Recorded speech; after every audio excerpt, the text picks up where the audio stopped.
प्यारे दोस्तों, अगर आप इंग्लिश को बहुत ही अच्छी तरीके से पढ़ना चाहते हैं तो उसके लिए आपको ये अच्छी तरीके से पता होना चाहिए कि जो इंग्लिश के वोवेल्स हैं, जो कि नंबर एक है हमारा ए फॉर एप्पल, फिर है हमारा ई, फिर है आई, फिर है ओ और ये लास्ट में है यू।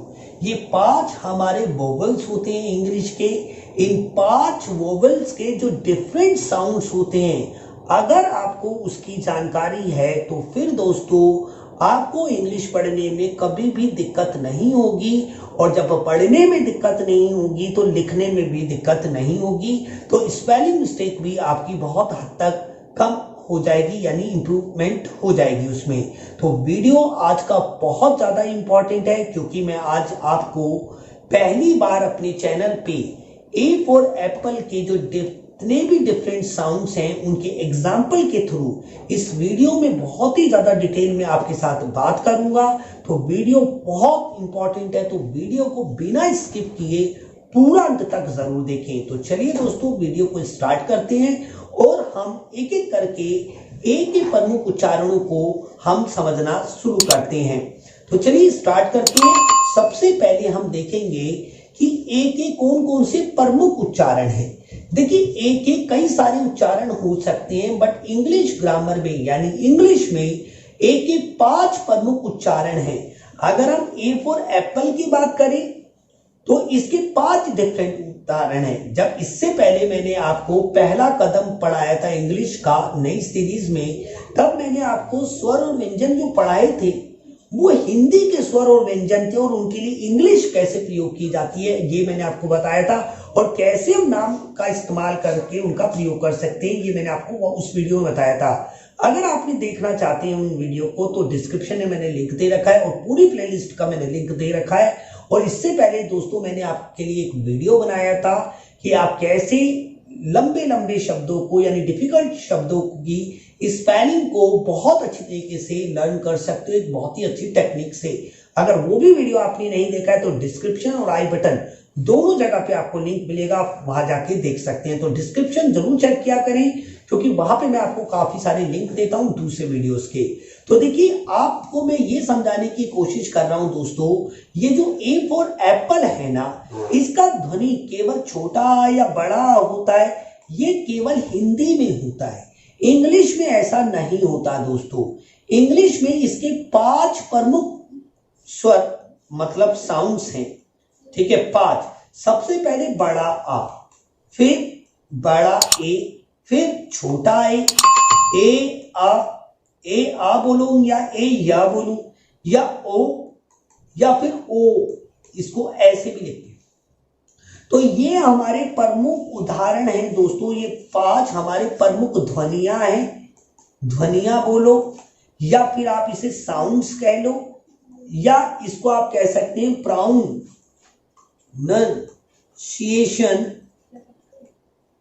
ऑफ ए, यानी ए के प्रमुख उच्चारण। ये 5 हैं दोस्तों। तो एक एक करके मैं आपको इसके एग्जाम्पल के थ्रू बहुत अच्छी तरीके से ये क्लियर करूंगा, तो वीडियो में आप अंत तक बने रहें।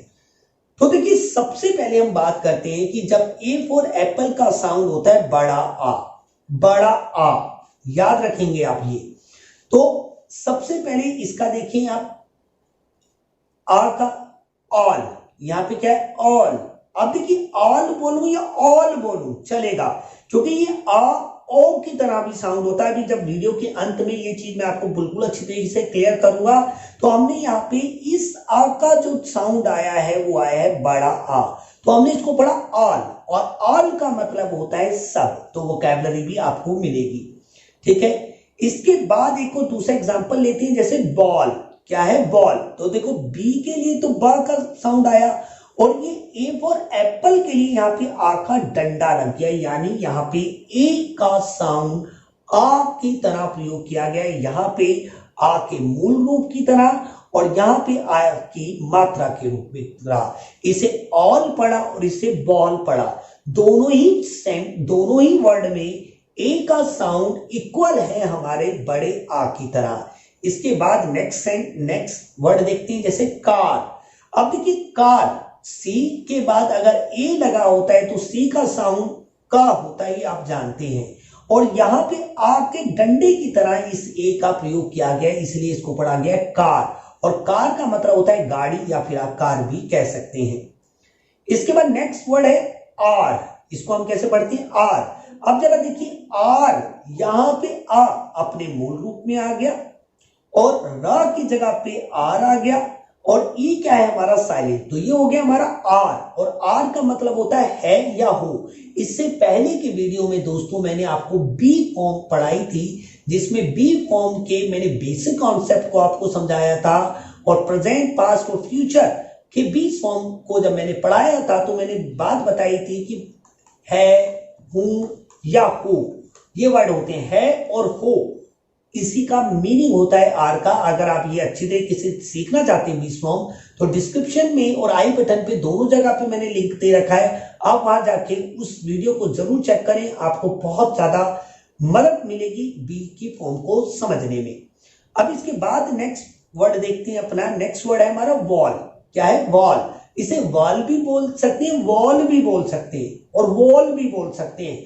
अब इन तीनों के बीच में क्या रिलेशन है, आप वीडियो के अंत तक बने रहेंगे। आपको मैं बहुत ही अच्छी तरीके से मैं आपको समझाऊंगा, तो वीडियो को अंत तक जरूर देखें। तो यहाँ पे आप देख सकते हैं कि यहाँ पे ए फॉर एप्पल का जो साउंड है बड़े आ के डंडे की तरह प्रयोग किया गया है। तो जहां जहां ए आया है वहां वहां ए का साउंड बड़ा आ के मूल रूप की तरह या उसकी मात्रा के रूप की तरह प्रयोग किया गया है। और अच्छी तरीके से समझने के लिए हम देखते हैं अगले वाक्य, अगले सेंटेंस, वर्ड देखते हैं। जैसे स्मॉल। अब देखिए स्मॉल, ये क्या है? स्मॉल। जब भी एस के बाद कोई भी कॉन्सोनेंट आता है, जब भी एस के बाद कोई वोवेल ना आए, कॉन्सोनेंट आए, तो उसका जो साउंड होता है इसकी तरह बनता है। तो इसे स्मॉल बोलते हैं। स्मॉल या स्मॉल या स्मॉल, इस तरीके से बोलते हैं। तो ये स्मॉल है। यहां पे ये जो ए फॉर एप्पल है, ये यहां पे आके डंडे की तरह प्रयोग किया गया है। और स्मॉल का मतलब होता है छोटा दोस्तों। स्मॉल का मतलब छोटा और बिग का मतलब बड़ा होता है। ये अपोजिट वर्ड आपने याद किए होंगे। इसके बाद नेक्स्ट वर्ड है वॉर। यहां पे वॉल था, यहां पे वॉर है। यहां पे भी ए का साउंड आके डंडे की तरह, और यहां पे भी आके डंडे की तरह प्रयोग किया गया है वॉर। वॉर का मतलब होता है दोस्तों युद्ध। ठीक है, इसे वॉर भी पढ़ते हैं। मैंने कहा ना, आप वीडियो के अंत तक बने रहेंगे तो ये चीज आपको समझ में आ जाएगी कि इसे वॉल, वॉल, वॉल या वॉल क्यों पढ़ते हैं। तीनों तरीके से पढ़ सकते हैं और तीनों ही ठीक है दोस्तों। ए का साउंड, यहां पे ए का साउंड आप आ की तरह, ओ की तरह या फिर ओ की तरह भी कर सकते हो। ये तीनों एक जैसे ही होते हैं। ठीक है, और अच्छी तरीके से अभी लास्ट तक आप बने रहें तो आपको ये बहुत अच्छी तरीके से मैं क्लियर करूंगा। इसके बाद आता है कॉल। इसे कॉल भी पढ़ते हैं और कॉल भी पढ़ते हैं। तो यहां पे देखिए ये आ गया ए, तो इसे हमने पढ़ दिया कॉल। यहां पे आके डंडे की तरह प्रयोग किया गया है। और कॉल का मतलब होता है बुलाना। क्या होता है? बुलाना। नेक्स्ट देखिए दोस्तों, नेक्स्ट वर्ड है हमारे स्टॉल। स्टॉल देखिए, इस एस के बाद कॉन्सोनेंट आया है, कॉन्सोनेंट यानी व्यंजन आया है, तो ये इसका साउंड इस की तरह होगा। तो इसे पढ़ते हैं स्टॉल। क्या पढ़ते हैं? स्टॉल। स्टॉल या स्टॉल। ठीक है, टॉ भी पढ़ सकते हैं, ओ की मात्रा की तरह भी पढ़ सकते हैं। मेले की दुकान जो कि टेम्परेरी लगाई जाती है। आपने देखा होगा कोई मेला होता है तो छोटे छोटे स्टॉल लगा ली जाते हैं, कोई कुछ बेचता है, कोई कुछ होता है, उसे स्टॉल बोलते हैं। और स्टॉल का मतलब होता है मेले की दुकान। नेक्स्ट देख लीजिए फॉर। फॉर या फॉर, इसको आप पढ़ सकते हो। तो यहां पे ए का साउंड आके डंडे की तरह है। तो देखिए मैंने यहाँ पे पांच वर्ड यहाँ है, 5 वर्ड यहाँ है, 10 वर्ड मैंने आपको दिए। और 10 वर्ड में या तो आ की तरह प्रयोग किया गया है या तो इसके डंडे की तरह प्रयोग किया गया है। तो इससे आपको एक चीज क्लियर हो गई कि ए फॉर एप्पल का जो प्रमुख साउंड है वो कौन सा है?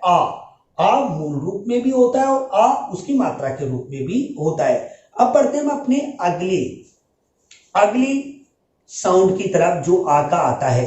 अब ए फॉर एप्पल का जो अगला दूसरा मोस्ट इंपॉर्टेंट जो साउंड है वो ए फॉर एप्पल है। सॉरी, बड़े से ऐनक है जिसकी मात्रा ऐसे लगी हुई होती है। जैसे एक का है और का पे लग जाए तो ये के बनेगा, यानी बड़े ए की मात्रा का साउंड है और ये इसका प्रमुख उच्चारण है मेरे दोस्तों। ए फॉर एप्पल का जो सबसे ज्यादा इंपॉर्टेंट जो प्रमुख उच्चारण है वो या तो बड़ा ए है या तो छोटा ए है। ए का साउंड ए ही सबसे ज्यादा इस्तेमाल होता है, याद रखनी है आपने ये बात। जैसे मैं कुछ एग्जांपल दूं, जैसे एन, यहाँ पे क्या है एन, यहाँ पे ये छोटा भी हो सकता है बड़ा भी हो सकता है, मैं यहाँ पे छोटा भी लिख देता हूं, ठीक है, जिसकी एक मात्रा होती है दोस्तों। तो देखिए एन यहां पे पड़ा एन, एन का मतलब होता है एक, ठीक है। नेक्स्ट देखिए नेक्स्ट वर्ड कैट, यहां पे ए फॉर एप्पल, देखिए अभी ए फॉर एप्पल का साउंड क्या आ रहा था बड़ा, और अभी क्या आ रहा है बड़ा ए। तो ये फिक्स नहीं है कि ए फॉर एप्पल का साउंड बड़ा आ ही आएगा, फिक्स नहीं है, बिल्कुल भी फिक्स नहीं है, यही बात आपने याद रखनी है। ए का साउंड बड़ा आ भी हो सकता है, ए का साउंड बड़ा ए भी हो सकता है, छोटा ए भी हो सकता है, ए या भी हो सकता है, यानी इनमें से कोई भी हो सकता है। तो आपने हर तरीके से ट्राई करना है और जो अप्रोप्रिएट लगे उसी को बोलना होता है दोस्तों। इंग्लिश एक टिपिकल लैंग्वेज है, कुछ भी इसमें फिक्स नहीं होता है, डिपेंड करता है परिस्थिति पे यानी कंडीशन पे, ठीक है। तो अब जरा आगे बढ़ते हैं मेरे प्यारे दोस्तों। तीसरा वर्ड बैंड, यहां पे क्या है बैंड, यहां पे ए का साउंड बड़े ए की तरह प्रयोग किया गया और बैंड का मतलब होता है बाजा। नेक्स्ट वर्ड देखें तो कैन, यहां पे भी ए का साउंड बड़े ए की मात्रा की तरह प्रयोग किया गया है। कैन का मतलब बाल्टी होता है, जो आपके घर में बाकेट भी बोलते हैं और कैन भी बोलते हैं दोस्तों उसको। नेक्स्ट देखिए डैड, यहां पे ए फॉर एप्पल का जो साउंड है बड़े ए की तरह, या तो बड़े ए की तरह प्रयोग हुआ है या छोटे ए की तरह प्रयोग हुआ है, तो ए का साउंड ए की तरह प्रयोग किया गया है। नेक्स्ट वर्ड देखते हैं कुछ और, स्टैंड, यहां पे देख लीजिए फिर अगेन स्टैंड हमारा बड़े ए की तरह इस्तेमाल हुआ है। स्टैंड का मतलब होता है खड़ा होना। और फैन, अब देखो यहां पे ए का साउंड कैसे आया है, ए की तरह ही आया है, बड़े ए की तरह आया है, और फैन का मतलब क्या होता है पंखा। नेक्स्ट देखिए मेरे दोस्तों मैड, ये आ गया मैड, बड़े ए की मात्रा की तरह, मैड का मतलब क्या होता है पागल, ठीक है। नेक्स्ट देखिए नेक्स्ट वर्ड रेड, यहां पे रेड वर्ड आया है और यहां पे ए का साउंड ए की तरह हुआ, और रेड माने क्या होता है दोस्तों चूहा होता है। यहां तक आपको दो इस्तेमाल समझ में आ गए हैं। अब बात करते हैं तीसरे इसके बहुत ही ज्यादा महत्वपूर्ण यूज के लिए, क्योंकि यहां ये चीज बच्चों को ज्यादातर नहीं पता होता कि ए का साउंड ए और या की तरह भी होता है। बहुत सारे विद्यार्थियों और आप में से भी कई सारे विद्यार्थियों को ये चीज नहीं पता थी। तो दोस्तों वीडियो में अंत तक बने रहें, वीडियो बहुत ज्यादा इंपॉर्टेंट है, और वीडियो को लाइक करके मुझे मोटिवेट जरूर करें, क्योंकि दोस्तों आपका एक लाइक मुझे मोटिवेट करता है ऐसे ही वीडियोस बनाने के लिए। नेक्स्ट देखते हैं कुछ वर्ड देखते हैं। तो देखिए यहाँ पे आया है डेयर, यहाँ पे क्या आया वर्ड डेयर, तो डेयर, तो देखो डी का साउंड क्या होता है ड। इंग्लिश के ज्यादातर वर्ड्स में जब भी डी आता है तो डी का जो प्रमुख साउंड होता है इंग्लिश की कॉन्सोनेंट के हिसाब से तो डाई ही होता है दोस्तों। तो देखिए जब मैं ए आई इन सब के साउंड करा दूंगा तब मैं आपको कॉन्सोनेंट्स भी बताऊंगा, पहले मैं आपको बेसिक चीजें बताऊंगा। तभी मैंने यहाँ पे नीचे लिख रखा है इंग्लिश सीखने का पहला कदम, और रियल में दोस्तों ये इंग्लिश सीखने का पहला ही कदम है। अगर आप इंग्लिश सच में वास्तव में सीखना चाहते हैं तो दोस्तों मेरे चैनल को सब्सक्राइब कर लें, और अगर आप मुझसे ऑनलाइन क्लासेस चाहते हैं तो मेरा ये नंबर है, आपको मैं गूगल मीट के थ्रू क्लासेस दे सकता हूं, और मैं बहुत जल्द एक वीडियो बनाऊंगा इसी के बारे में जिसमें मैं जानकारी दूंगा कि कैसे आप मुझसे ऑनलाइन पढ़ सकते हैं, कैसे फॉर्म भर सकते हैं, क्या मिनिमम फीस रहेगी, इस बारे में मैं आपको 1 तारीख से पहले वीडियोस दे दूंगा अपने चैनल पे, ठीक है। तो यहाँ पे हमने देखो डा के लिए तो डी कर दिया, अब यहाँ पे देखो ए की तो मात्रा लग गई और या एज इट इज रह गया, और तो ये क्या हो गया डेयर। तो देखो डा पे जब अगर हम ए या लगाएंगे तो इस ए की मात्रा तो इसमें चढ़ जाएगी, तो ये हो जाएगा डेयर, तो क्या हो गया डेयर। डेयर का मतलब होता है साहस करना, डेयर का मतलब क्या होता है दोस्तों साहस करना होता है, याद रखेंगे ये बात आप मेरी। इसके बाद अगर हम बात करें वेयर, अब देखो वाह, अब यहां पे ए का देखो वाह लिखा, वहां पे इस ए की मात्रा लग गई यर, तो ये हो गया वेयर। कितना इजी है। अब आपको ये पता लग गया कि भाई ए का जो साउंड है आ की तरह भी होता है, बड़े ए की तरह भी होता है, छोटे ए की तरह भी होता है, और ए या की तरह भी होता है। तो आपको ये नॉलेज होनी चाहिए, और मैंने आपको ये वर्ड दे दिए हैं। इनको इस वीडियो को 2 से 3 बार जरूर देख लें दोस्तों, क्योंकि ये बहुत ज्यादा काम की वीडियो है आपकी, और इंग्लिश की जो रीडिंग है उसको इंप्रूवमेंट करने में ये बहुत मदद करेगी आपकी। नेक्स्ट देखिए मेयर। अब हमने यहां पे दोबारा से देखिए मेयर, हमने मां लिखा, मां पे छोटे ए की मात्रा लगी यर, तो मेयर मतलब क्या होता है, घोड़ी होता है। हॉर्स मतलब क्या होता है, घोड़ा, और मेयर मतलब होता है घोड़ी। ठीक है, ये बात आपने याद रखनी है बात। नेक्स्ट देखिए मेरे दोस्तों पेयर। यहां पे देखिए पेयर, तो यहां पे यर, प यर, पेयर। पेयर मतलब होता है कतरना, जैसे चूहे जो आपके कपड़ों को कतर देते हैं, दांतों से कतरना, तो पेयर। और पेयर का मतलब होता है कतरना। एक होता है ये वाला पेयर, उसका मतलब होता है जोड़ा, वो वाला पेयर नहीं है ये। ठीक है, नेक्स्ट देखिए मेरे दोस्तों, नेक्स्ट है हमारा शेयर। तो देखो एसएच को हम शाह पढ़ते हैं, आप जानते हैं, शाह पे छोटे ए की मात्रा लगी फिर यर, तो क्या हो गया शेयर। शेयर का मतलब होता है हिस्सा बांटना। ठीक है, तो आपको आई थिंक ये इतनी बात तो क्लियर हो गई है। अब देखते हैं नेक्स्ट वर्ड। तो देखिए मैंने लिखा केयर, तो यहां पे देखिए ए का साउंड कैसा है, का पे ए की मात्रा, केयर, ये हो गया केयर। तो यहाँ पे जितने भी ए आए हैं, ए फॉर एप्पल आया है, उन सब का जो साउंड आया है ए या आया है, ए या। ठीक है, याद रखेंगे, ये बहुत इंपॉर्टेंट बात है। अब देखो फेयर। फेयर का मतलब देखो, केयर का मतलब होता है परवाह, और फेयर का मतलब होता है किराया। अब ये फेयर पढ़ा कैसे, फेयर का मतलब आ गया, देखो यहाँ पे ए का साउंड आया है ए और या की तरह, तो फा पे ए की मात्रा लगी, हो गया फेयर, क्या हो गया फेयर। तो आई थिंक आपको ये चीज भी क्लियर हो गई है आपको। लास्ट वर्ड देखिए आपका लास्ट वर्ड है स्पेयर। स्पेयर देखो एस के बाद फिर दोबारा कॉन्सोनेंट है, तो इसको स की तरह पढ़ेंगे, इसकी तरह, आधे सा की तरह इस पढ़ते हैं, तो ये हो गया स्पेयर। स्पेयर मतलब होता है बचाना, बचना। जो भी स्पेयर आपके पास टाइम बचता है, या कोई भी स्पेयर आपके पास खाना बचता है, स्पेयर हम बोलते हैं ना कि यार तेरे पास स्पेयर पेन है, स्पेयर यानी फालतू, यानी बचा हुआ। तो आई थिंक आपको ये चीज क्लियर हो गई है। अब नेक्स्ट लेते हैं। नेक्स्ट हमने अभी तक ए के उच्चारण में देखा, नंबर 1 पे बड़ा आ, नंबर 2 पे बड़ा ए, नंबर 3 पे छोटा ए, फिर नंबर 4 पे ए या पढ़ा हमने। तो हमने देख लिया कि ए फॉर एप्पल का साउंड फिक्स नहीं है, कुछ भी फिक्स नहीं है, डिपेंड करता है इन चारों पांचों में से कोई भी हो सकता है, हमें यूज करने की कोशिश करनी चाहिए। अब देखिए जब ए का उच्चारण ए होता है बट लंबा उच्चारण होता है, लंबा यानी तीव्र ध्वनि निकलती है, यानी थोड़ी देर तक ध्वनि निकलती है। अभी एग्जाम्पल के माध्यम से मैं आपको क्लियर करता हूं बहुत अच्छी तरीके से। देखो आपने याद रखना है कि अगर ए के आगे वाई लगा हो या फिर आई लगा हो, ए के आगे यानी ए के बाद लगाओ, ए के बाद लगाओ। ठीक है, यदि ए के आगे वाई या आई लगा हो तो ए का उच्चारण ए की तरह ही होता है। ए फॉर एप्पल को ए की तरह ही पढ़ेंगे। मतलब एग्जांपल दूं, अगर मैंने दिया गेट, मैंने क्या दिया गेट, तो देखो यहां पे लास्ट में तो ई है और इस लास्ट में ई है, सॉरी मैंने गलती एग्जांपल दे दिया। ओके जरा देखिए, मैंने दिया डे, देखिए डे, तो ए के बाद वाई आ रखा है और वाई आने से इस ए का उच्चारण ए की तरह होगा और इस डा पे हम कैसे लिखेंगे डे। तो यहां पे देखा कि इस ए का उच्चारण क्या हुआ, थोड़ा सा लंबा हुआ। ये मैं अभी आपको एग्जांपल के थ्रू बहुत ही अच्छी तरीके से क्लियर करूंगा, आप टेंशन ना लें। तो जरा देखिए पहला एग्जांपल है बे।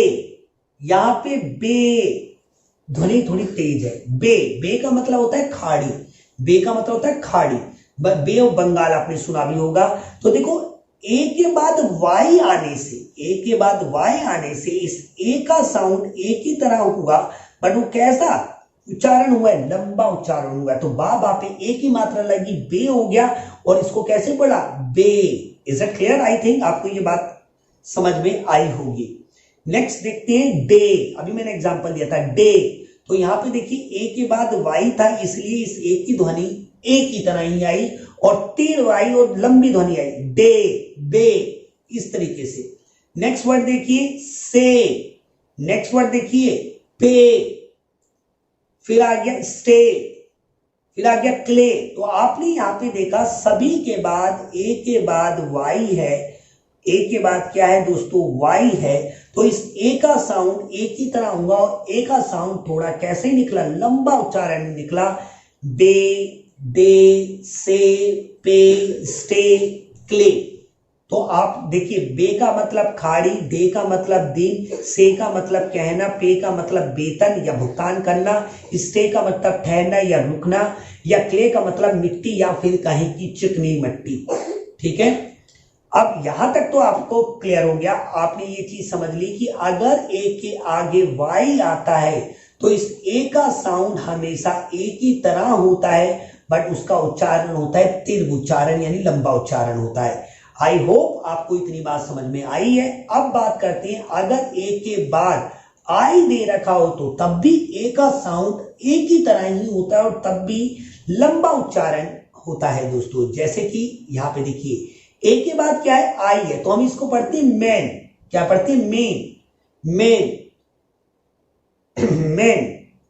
इसके बाद ब्रेन, रे। आपने देख लिया, ये तीन के माध्यम से आप देख सकते हैं कि यहाँ पे आई है, यहाँ पे भी आई है, यहाँ पे वाई है। तो आपने देखा कि अगर आई हो या वाई हो, अगर ए के बाद वाई हो या आई हो, तो ए का साउंड ए की तरह होगा, बट उसका उच्चारण होगा तीव्र उच्चारण होगा यानी लंबा उच्चारण होगा। आई होप दोस्तों आपको ये बात क्लियर हुई होगी। अब बात करते हैं हम अपनी नेक्स्ट उच्चारण की तरफ। अब ए का उच्चारण ए की तरह, अब देखिए ए का उच्चारण जब ए की तरह, अब एक और चीज है, अगर ए के आगे कोई कॉन्सोनेंट हो, अगर ए के आगे कोई कॉन्सोनेंट हो, जैसे फॉर एग्जांपल ये ए है, ए के आगे क्या है कॉन्सोनेंट है और अंत में क्या है ई है, अंत में क्या है ई है, तो ई का तो अपना कोई उच्चारण नहीं होगा, ई का तो अपना उच्चारण नहीं होगा, बट इस ए का उच्चारण ए की तरह ही होगा। और कैसा उच्चारण होगा, लंबा उच्चारण होगा यानी तीव्र ध्वनि निकलेगी। जैसे एग्जांपल देते हैं, अभी आपको पूरी तरीके से क्लियर करूंगा आपका। जैसे ये आ गया केज, आपको पता है कि सी के आगे ए होने से सी का साउंड ए निकलता है, तो हमने इसे पढ़ा केज। अब देखो ए के आगे कोई कॉन्सोनेंट है और उसके लास्ट में ई है, तो ई तो साइलेंट रहेगा और इसको का की जगह पे का पे ए की मात्रा केज, ई क्या है कुछ नहीं है, तो केज हो गया। नेक्स्ट वर्ड देखिए रेस। देखो ए के आगे कॉन्सोनेंट है और लास्ट में ई है, तो इस ए की ध्वनि हमने कैसे पढ़ी, ए की तरह पढ़ी, रेस पढ़ा। नेक्स्ट वर्ड देखिए बेस। नेक्स्ट वर्ड देखिए पेल। तो भाई केज का मतलब पिंजरा, रेस का मतलब दौड़, बेस का मतलब आधार, पेल का मतलब पीला। और यहाँ पे आपने देखा ए की मात्रा, ए की मात्रा, ए की मात्रा, ए की मात्रा, A for Apple, A for Apple. इसकी क्या पहचान बन गई कि अगर ए के बाद कोई कॉन्सोनेंट हो, लास्ट में ई हो, तो ए का उच्चारण ए की समान होता है, बट उसका उच्चारण क्या होता है, तीव्र उच्चारण होता है, लंबा उच्चारण निकलता है दोस्तों। आई होप आपको एक और एग्जांपल दे दिया मैंने। टेप, टेप, टेप मतलब होता है फीता।